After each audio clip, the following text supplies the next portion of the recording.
un salario suficiente no completa la estructura de un salario justo. Hablamos de suficiente, pero no es suficiente. También debemos reconocer sus talentos y sus esfuerzos. Una solución es el pago por productividad o por beneficios, pero no puede usarse solo para motivar mayor productividad de los trabajadores, sino que debe aprovecharse para promover el desarrollo humano integral y solidario. Es otra idea, quizá revolucionaria, ¿verdad?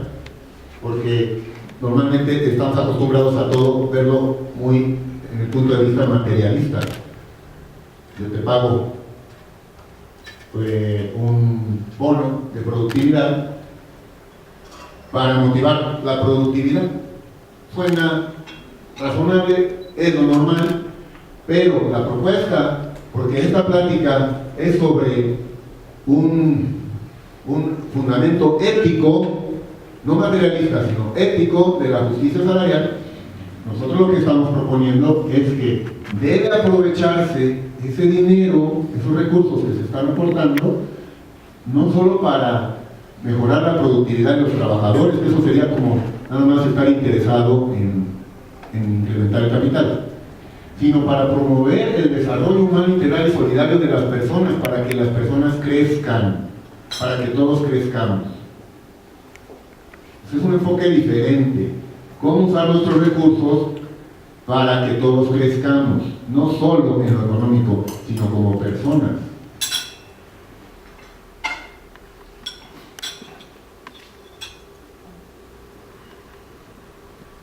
Hoy tenemos el problema de la creciente disparidad entre los salarios, entre los empleados y ejecutivos. En México el 10% más rico gana 30.5 veces más que el 10% más pobre, según esta gráfica. Y ya decíamos que esto es caldo de cultivo para la inconformidad social que hoy estamos viviendo, y que yo decía que espero que no nos hayamos ya pasado de la raya. Aquí vemos también esas mismas distancias en esta gráfica, cómo se han venido manejando en el tiempo. Por ejemplo, en Chile en 2011 esa distancia era de 102 veces entre los que más ganan y menos ganan, o en el 2010 de 91. En Egipto aquí teníamos 36. El promedio de la Organización de Estados de la OSD, ¿cómo se llama OSD? Organización donde está México en los 30 países donde se está midiendo constantemente, 32 veces. Hay una iniciativa suiza, así se llama, donde se pide que nadie gane en un mes más de lo que otra persona gana en un año. 1 contra 12. Aquí Leon Harmel, este empresario francés del siglo XIX, un empresario realmente muy humano, decía que hay que dar salario al trabajador, un salario proporcional al trabajo realizado y suficiente en la medida de lo posible para soportar sus propias necesidades y las de su familia. Ella desde entonces, imagínense, en el siglo XIX, ya hablaba de un salario proporcional al trabajo realizado. Ahí estamos metiendo el principio de contribución, y suficiente es principio de necesidad, en la medida de lo posible, principio de orden. Aquí están los tres principios en una idea de un empresario del siglo XIX. Esto me venía a la mente. En el concepto de justicia hablamos de tres tipos de justicia: la justicia distributiva, una justicia legal y una justicia conmutativa. Si se dan cuenta y pueden hacerse mentalmente un triángulo, ¿no? La justicia legal es la que viene desde arriba hacia abajo. La justicia distributiva es la que viene de arriba hacia abajo, la justicia legal es la que va de abajo hacia arriba, y la justicia conmutativa es la que nos da la equidad entre pares, ¿no? Si nosotros hemos analizado estos tres principios, ¿no? en el ámbito salarial, un principio de necesidad, es el que se corresponde a la justicia distributiva, es decir, es el salario justo que tiene que recibir un trabajador para cubrir sus necesidades básicas, etcétera, etcétera, como decíamos antes. Tiene que haber un principio de contribución perfectamente equitativo con este, es decir, no podemos solamente exigir que el empresario me pague bien, yo tengo que trabajar bien, es decir, tengo que rendir en mi trabajo como corresponde, que se correspondería a la justicia legal, a dar lo que es debido. Es decir, si voy a estar 8 horas, que sean 8 horas de rendimiento. Que tampoco puedo exigir que se me pague por aquello que no he hecho, ¿no? Y después, aparte del principio de necesidad y contribución, está el orden. Es decir, tienen que ser paralelos, tienen que crecer juntos. Capital y trabajo ya en la empresa se necesitan mutuamente. Yo creo que más tarde se va a ver ese aspecto, ¿no? del equilibrio entre el capital y el trabajo, y tal como lo vemos nosotros desde la Europa crece también, pero no se puede romper el equilibrio. Es decir, hay muchos sindicalistas aquí. Si ustedes, por ejemplo, presionan demasiado a la patronal para aumentar sueldos por encima de la capacidad de pago de una empresa, lo que están haciendo es destruir la empresa, y por tanto van a destruir los puestos de trabajo de su gente. Y tiene que haber un orden, tiene que haber una justicia conmutativa que se equilibre siempre la capacidad de la empresa con la capacidad del trabajo. Sí, esto es fundamental, y entran todos dentro del principio de justicia en sus 3 dimensiones. Si me permite, padre. Si me permite, don Luis, sí quisiera también comentar que los conceptos de la justicia a los que se refiere el padre, pues estamos hablando del primer principio, la justicia conmutativa, que exige precisamente que el salario sea equivalente al valor económico del trabajo. Cuando hablábamos de esa lámina, exactamente esa donde aparecían las fresitas, que me encantaron, entra dentro del primer principio de la justicia conmutativa, que exige que el salario sea equivalente al valor económico del trabajo, es decir, que de acuerdo a la productividad y a los talentos profesionales se le debe remunerar. Pero yo noté ahora una frase, cuando hablaba también del principio de contribución, que un trabajador quiere siempre un trato mucho más equitativo, más justo y más ético por parte de los patrones. Y anoté aquí una frase que me vino a la mente, digo, hay mucho sudor de los trabajadores que se pierde ante la ignorancia de quienes somos dirigentes. Muchas personas que realmente se friegan en el trabajo cotidianamente, pero no lo sabemos valorar. Y a veces realmente los trabajadores lo que quieren también es una palmada en la espalda y un reconocimiento. Y lógicamente, si ese reconocimiento, aparte del amor que tenemos que sentir por los trabajadores, pero como decía Steiner, estamos en un mundo que tiene una gran economía de caricias. Realmente los líderes empresariales no amamos como debiéramos a nuestros trabajadores. Las brechas entre empleados y ejecutivos ofenden y dañan. Lo he dicho hace un momento y lo vuelvo a reiterar ahora. Y los principios de la justicia social exigen que el salario sea determinado de acuerdo a las necesidades de la vida económica general y que prime el bien común sencillamente sobre el bien particular. O sea que realmente, si tenemos que dar, siempre les decía a los gerentes generales cuando era director ejecutivo del grupo, si tienen que dar 2 puntos más negros, no se preocupen. Eso nos obliga a ser más eficaces como empresarios, para saber de dónde sacamos esos 2 puntos que demos. 2 puntos se olvidan, una huelga jamás se olvida, porque una huelga lastima a los hombres que la hacen y lastima a las empresas. En una huelga nadie sale beneficiado, pero sin embargo la gente sí sale beneficiada cuando tu honestidad y rectitud como empresario hace que la justicia salarial florezca por encima de tus ambiciones personales. El Papa León XIII también, desde el siglo XIX, para que puedan ver que estas ideas pues no son nuevas, ya tienen más de 100 años. Ambas se necesitan completamente. Ni el capital puede subsistir sin el trabajo, ni el trabajo sin el capital. Este acuerdo genera la belleza y el orden de las cosas. Eso lo escribió en una encíclica social que se llama Cosas Nuevas, Rerum Novarum, número 14. Para poder aterrizar todo esto, porque hemos hablado de estas buenas ideas o buenos deseos, pero ¿cómo lo aterrizamos en las empresas? Tenemos un requisito que es el número 6, donde se habla de justicia salarial. Se pide a las empresas que tengan un programa de justicia salarial, y este requisito tiene un punto de partida que se llama mínimo auditable. Es un punto de partida, tanto para el principio de necesidad, también para el principio de contribución y también para el principio de orden.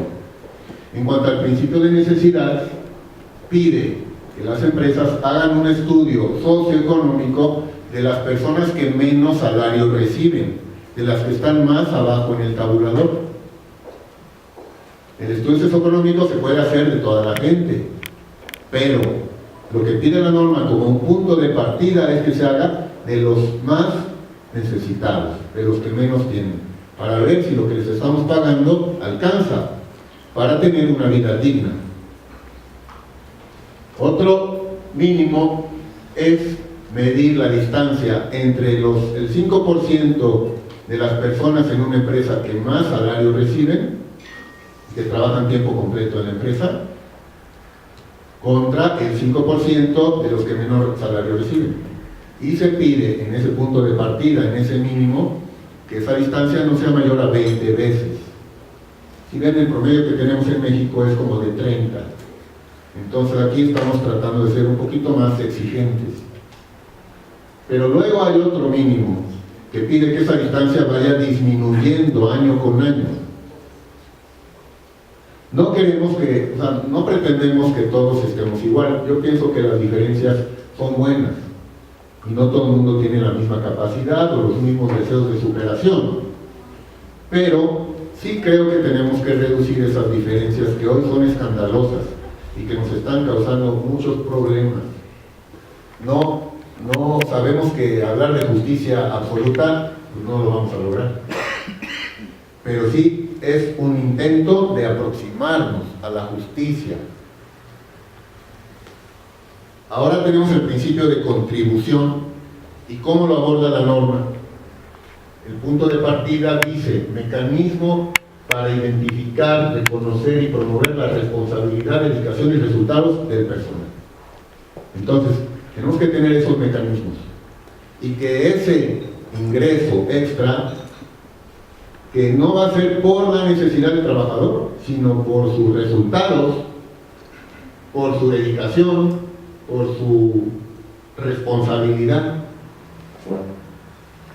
por su aportación, ¿verdad?, que sea usado esos recursos no solamente para pagar por la productividad, sino también para favorecer el desarrollo humano integral y solidario, para que la gente crezca integralmente hablando. En el tema de orden, que tiene que ver con que la empresa pueda pagar esos salarios sin afectar su situación financiera, tenemos una fórmula muy novedosa, pero que ya llevamos 11 años aplicando en todas las empresas en las que estamos trabajando y certificando, que se llama balance trabajo-capital. Porque pues una empresa nos puede decir: no me alcanza, o sí me alcanza, pero ¿cómo comprobamos si le alcanza o no le alcanza? Porque una cosa es que lo diga y otra cosa es que sea cierto. Entonces tenemos una forma de comprobar lo que se llama balance, trabajo y capital. Es una fórmula, y puse como ejemplo 25 empresas que están certificadas con la norma CRECE.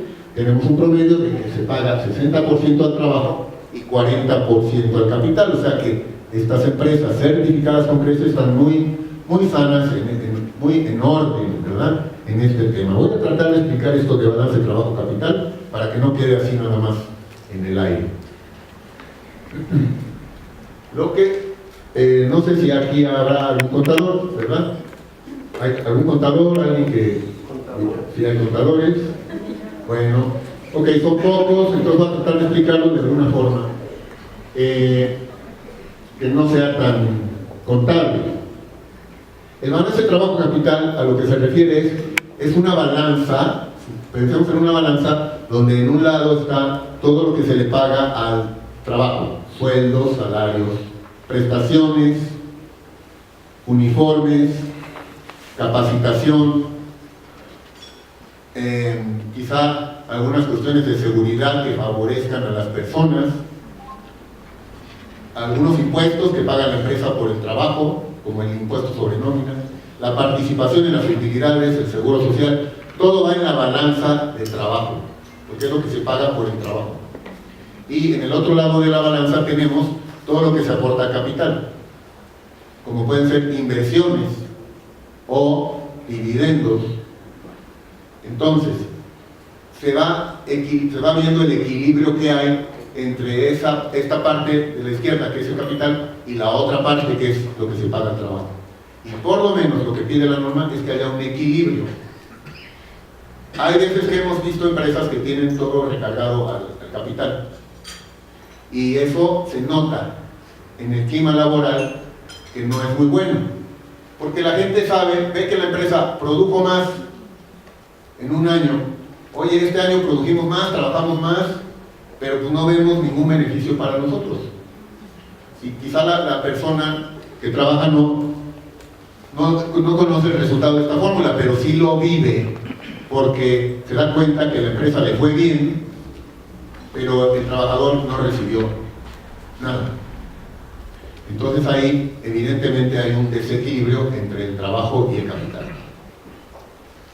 Profundizar más, ya hemos profundizado un poco, pero vamos a ver si podemos profundizar un poco más para dejarnos esta tarea de pensar, de reflexionar en este tema de la justicia salarial desde un punto de vista ético, porque normalmente lo hemos manejado desde un punto de vista muy materialista, o a veces reduccionista. Pensamos que con pagar el salario mínimo ya estamos siendo justos, o que pagar el salario del mercado ya estamos siendo justos, y eso es reduccionista.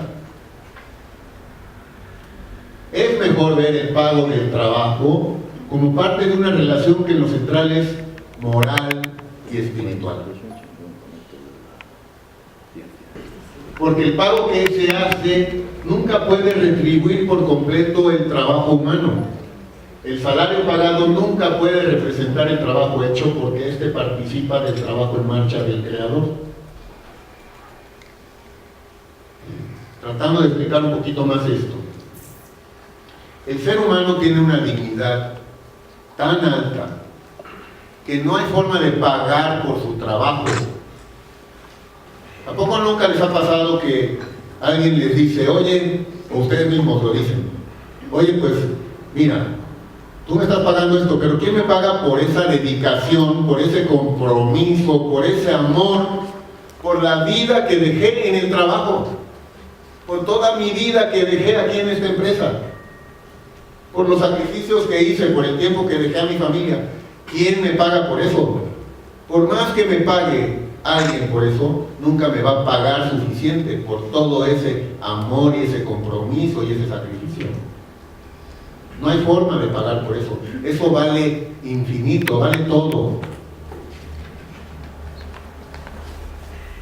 Pues eso es lo que nosotros estamos dando cuando trabajamos. Por eso decimos que el pago que se hace nunca puede retribuir por completo por el trabajo humano.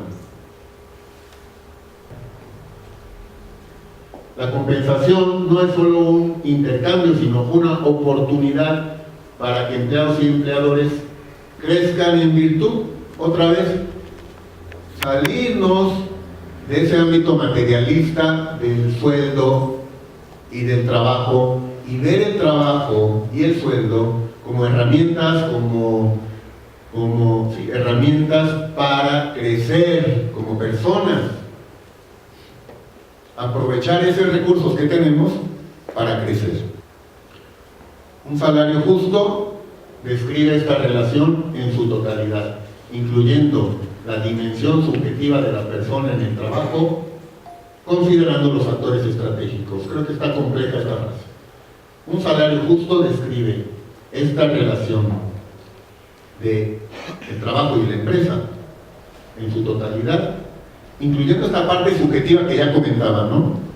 Dar la vida en el trabajo, este compromiso que tengo, este sacrificio, este amor. Pero también hay que considerar los factores estratégicos. ¿Cuáles son? Pues que la empresa crezca. la parte material. O sea, no estoy descartando en esta exposición la parte pues, material, pragmática, de la productividad que también se necesita generar, pero no debería de ser lo único que vemos cuando pagamos un salario. Aprovechar el salario sí para los factores estratégicos de la empresa, pero también para los aspectos humanos que nos ayuden a crecer como personas. El derecho de todos los empleados de una empresa a que se les pague un salario justo prevalece sobre el derecho de los dueños a ganar una tasa de beneficio razonable sobre la inversión. Voy a poner aquí a don Lorenzo Servitje de Grupo Bimbo, que dice esto que es muy bello: hay que relacionarse con el personal, no son un instrumento de trabajo, son personas que van a la empresa a ganarse la vida y dejan ahí su vida, esa parte subjetiva que les digo. Una persona deja ahí su vida. ¿Cuánto vale eso? ¿Cuánto vale? No tiene precio, por eso no se puede pagar con un salario. Y un empresario o un trabajador que piense que el salario le está pagando por esto, está equivocado. Y por último, Enrique Shaw, un empresario argentino que está en proceso de beatificación por parte de la Iglesia. Para poder juzgar a un trabajador hay que amarlo. Pues esto es todo. Muchas gracias, espero sus preguntas o los comentarios de nuestros panelistas.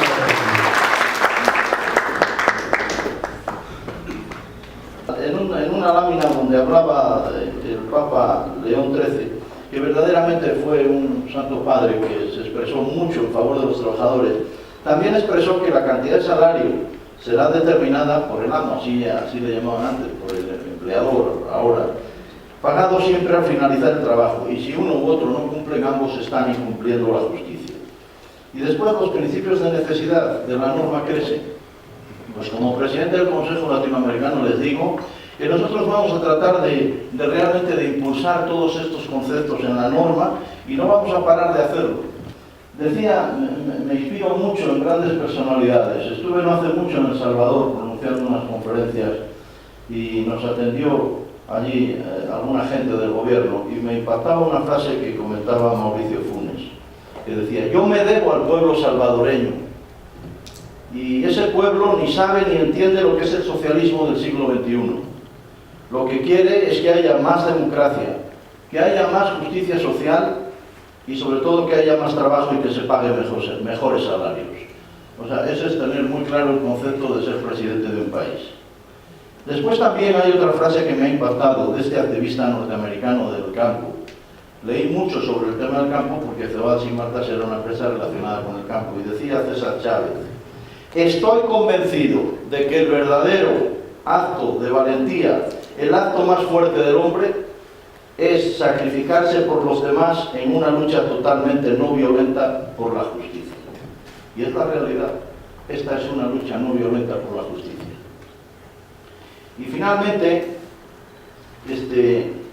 pues yo pediría que los patrones, los empleadores, los líderes empresariales, que vislumbremos la luz de la justicia social. Porque decía Platón, podemos perdonar a un niño que teme a la oscuridad, pero la real tragedia, realmente la real tragedia de la vida, es cuando los adultos le temen a la luz. Y la verdad, muchos de nosotros, hombres de empresa, le tememos a esa luz de la justicia social y del bienestar para nuestros trabajadores.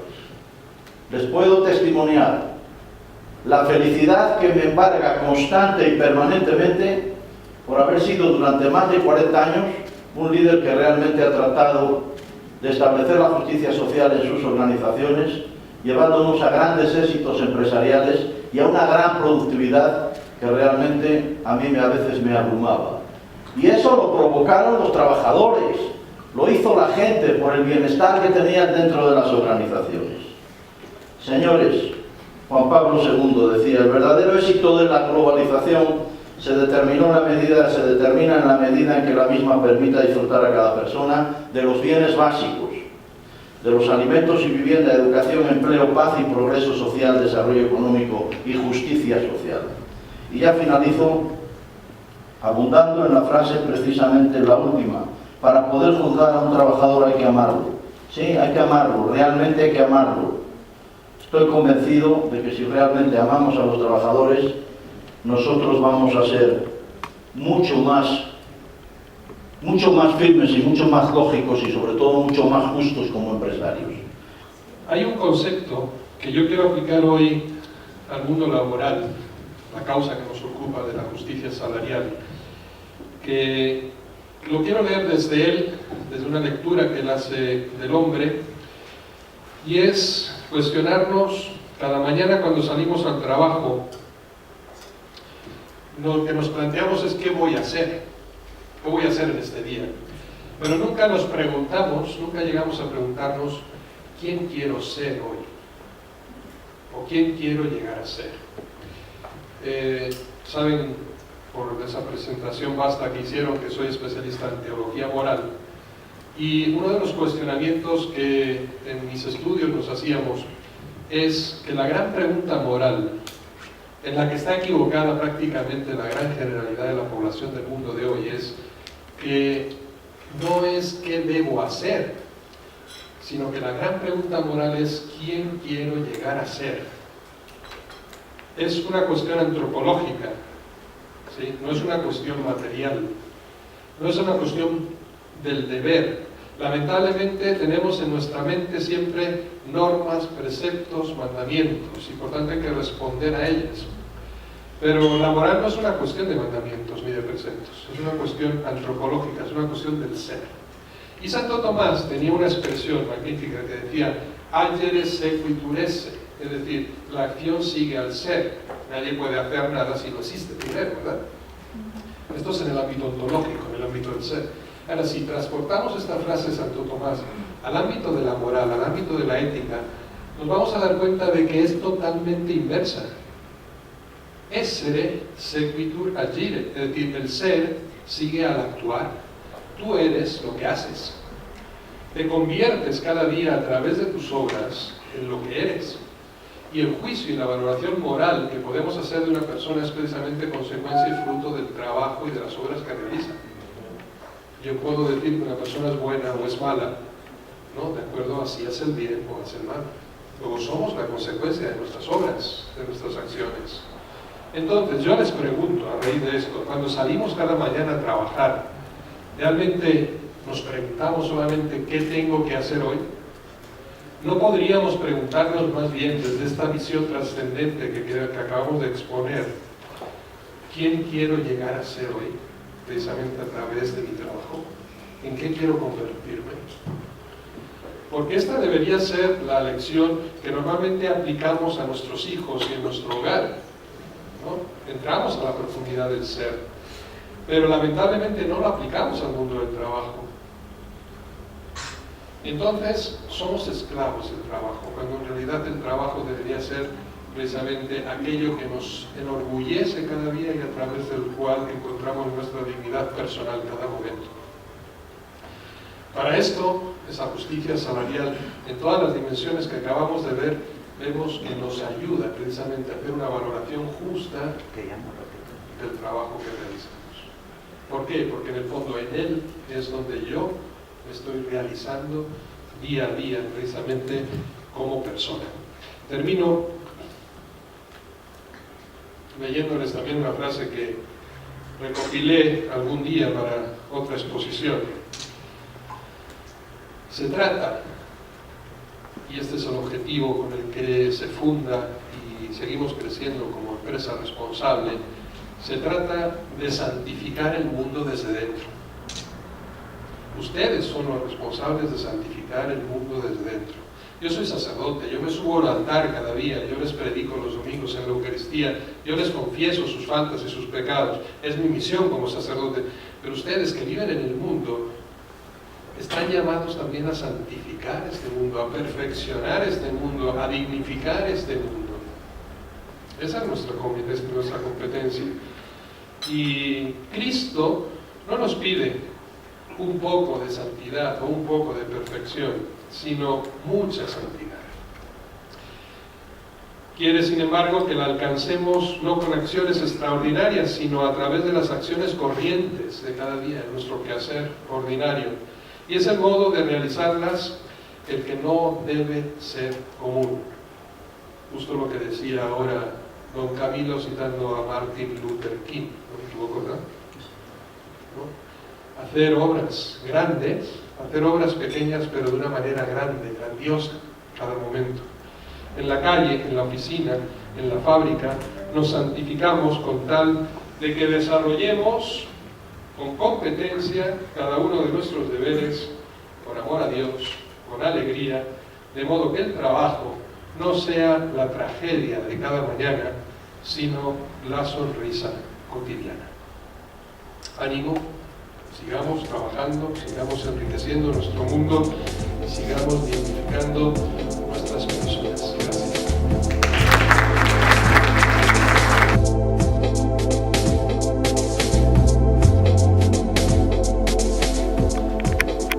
En México el 10% más rico gana 30.5 veces más que el 10% más pobre, según esta gráfica. Y ya decíamos que esto es caldo discutivo para la inconformidad social que hoy estamos viviendo y que yo decía que espero que no nos hayamos ya.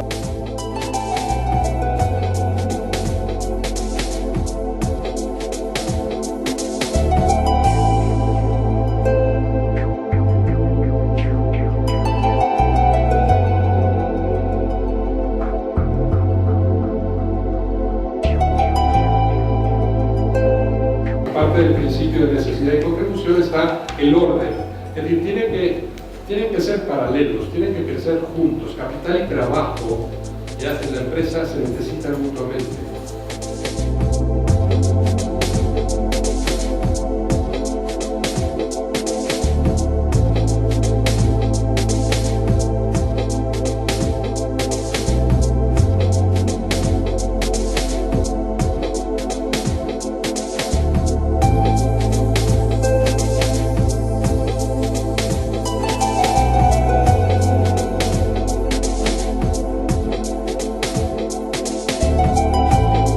Y anoté aquí una frase que me vino a la mente, digo, hay mucho sudor de los trabajadores que se pierde ante la ignorancia de quienes somos dirigentes.